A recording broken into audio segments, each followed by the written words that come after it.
Welcome to the Black Tax. There's an African proverb that says, "The rock that sits in the middle of the sea does not fear the rain." My generation, the generation of X, has had a rough time, especially if we are Black professionals. We've had to deal with the ups and downs of the credit markets or the financial markets. It's bipolar behavior. We have had to endure heavy amounts of student loan debt and being completely underemployed as a result of the economy. I have suffered in my career. I have had to lose everything when the towers came down on 9/11, when the writer's strike happened in 2008, the financial crisis in 2009, and then COVID. I happen to be unemployable, not because I don't have the credentials, not because I don't have the experience, because I have the audacity to be myself. I have the audacity to be an opinionated Black man who can think for himself and problem solve really well. And so I don't let the opinions of others, white people, dictate what I can do, what I should do, and how I should do it. I also don't follow the advice of individuals who tell me, maybe you need to dumb me down. I won't let that happen. I watched my father have to become something that felt very uncomfortable because of his brilliance. I've had to watch my grandfather do the same thing. And yes, because of the time that this racist country, they had to do what they needed to do to make ends meet.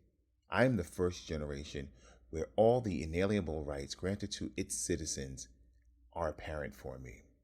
But the subtlety of its racism, its microaggression, its thing that they do about, oh, he's a behavioral problem because I don't follow the instructions, or I'm not allowing you to tell me what to do so that your level of comfortability is eased, and I should be uncomfortable because somewhere in the back of your minds you believe, because you're white, you are entitled to have a space of comfortability, and I'm entitled to always be uncomfortable. Most people think I have it easy, and I don't. I struggle like everybody else does. I have my ups, my downs, my financial headaches. I move into places where I'm not feeling like I'm creative. I try to help people out and always end up getting the shitty end of the stick. And this year I've had to learn that lesson because I still believe the good in people. But I'm slowly learning that most people are not good. Most people are opportunists. And so I had to learn these lessons over and over again. I might be down for the count. I might be in a space of not wanting to do anything, wanting to just sit in the dark room and be completely depressed in my emotions and my feelings, and allow those feelings to fester, allow those feelings to bring up other feelings. But I don't sit there. I never sit in that space. I never sit in a place where depression just resides. Now, have I allowed it to just be? I have. I know what works for me. An example, in 2000, I got divorced. My mom died 2 days later. My friend was killed in a car accident. A week later, my uncle died the following week, and then I lost my job on the 29th. And all this took place in June. And I started drinking heavily, and I started smoking weed. I was 35 years old. It's the first time I've ever smoked weed. And I did everything I could to numb this intense pain that I was feeling in. My career wasn't doing what it was supposed to do. The life I was building with this woman became disastrous. The woman who I could always go to had died. The man I could always talk to about business in my life was now dead. And a friend who I had to step away from because of my marriage was now gone. And regardless of all that heartache and all that pain and all that movement, I still found it easy just to numb myself. regardless of how people would say, oh my God, what are you doing? What are you doing? You're going to become an alcoholic. You're throwing your life away. I had to remind them all, I'm in my process, and allow me to be in my process and allow me to figure out what I need to do next. So this went on for the bulk of the summer. Labor Day came around and I was like, okay, now it's time to get refocused on what I need to do to make it work. The business was still making money because I had made deals with producers and was still selling music and licensing music, and that was kind of an automatic space. So I wasn't too tight, but I was still healing from all the pain that I had experienced.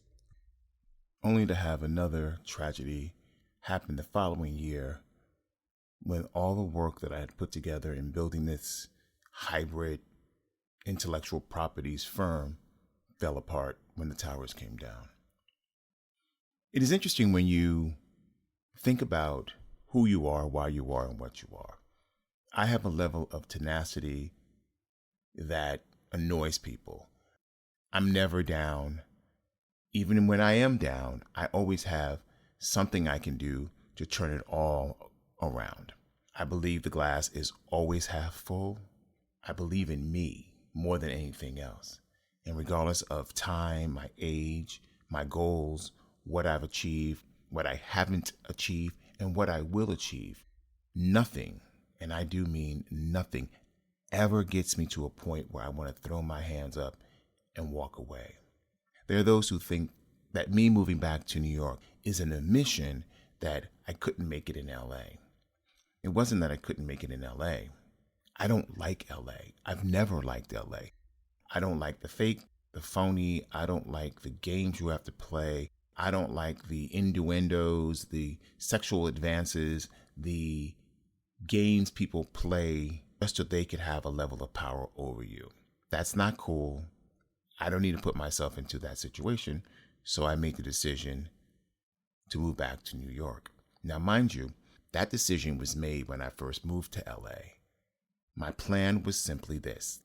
And when you put things in the universe has a way of always making what you promised yourself happen. I moved to LA in 2007. I said by 2015, I want to be living between New York and LA. And then by 2025, I want to be back in New York full time. Well, technically that happened 2023, only because COVID, business, strikes kind of sped it up. And I'm better for it, and I'm happy for it. This is where it all started. This is where everything began. This is where I rebuilt my entire life, and never think that because I just turned 59, that I still don't have another, inshallah, 40, 50 years of creating what I think is important for my people. Education, content, things that will stand the test of time. Because educating, believing in self, loving self, understanding self are the pinnacles of your success. My success is not based on the house I have, the car I drive, the things that I have. I've had all that stuff, and it didn't make me successful. What makes me successful is staying true to who I am. What makes me successful is not giving up on what I believe in. What makes me successful is that I still believe I can do it. And as long as you believe you can do it, everything you want will come. It may take time, but it is not the rabbit who wins the race. It is the turtle who takes his time getting there and learning the life lessons necessary to be successful. Stay woke. We out.